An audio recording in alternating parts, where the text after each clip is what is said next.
দর্শক, খুলনা থেকে সর্বশেষ পরিস্থিতি জানাতে যোগ দিচ্ছেন সহকর্মী আশরাফুল ইসলাম নূর। ইতিমধ্যে আমরা জানতে পেরেছি যে সরবরাহ সংকটের প্রতিবাদে খুলনায় ডিপো থেকে তেল উত্তোলন বন্ধ। এখন কি অবস্থা, পাম্প মালিকরা কি বলছেন জানান আমাদের। সাব্বির, আমি এখন দাঁড়িয়েছি যমুনা অয়েলের সামনে। যমুনার যে ডিপো আছে, পদ্মা মেঘনা যমুনা পাশাপাশি, আমি এখন যমুনার সামনে দাঁড়িয়ে আছি। এই সামনের রাস্তাটিতে কিন্তু প্রায় হাজার খানেক ট্যাঙ্ক লরি সারি সারি সাজানো আছে, কিন্তু তারা তেল উত্তোলন করছে না।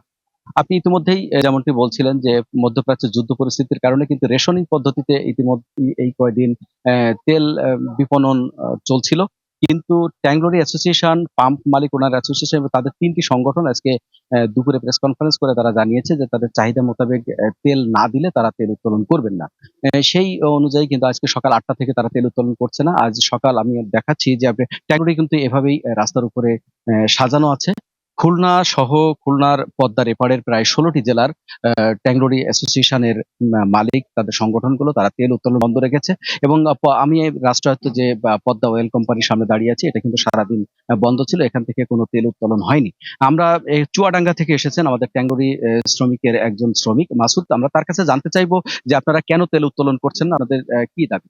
আমাদের তেল দাবি উঠাচ্ছি না। আমাদের ধরেন পাম্পের চলে 9,000 লিটার তেল, সেখানে দেয় 3,000 লিটার তেল। তা দিয়ে আমরা জনগণের করতে পারতেছি না, এই জন্য আমরা তেল উত্তোলন করতেছি না আমাদের মালিক।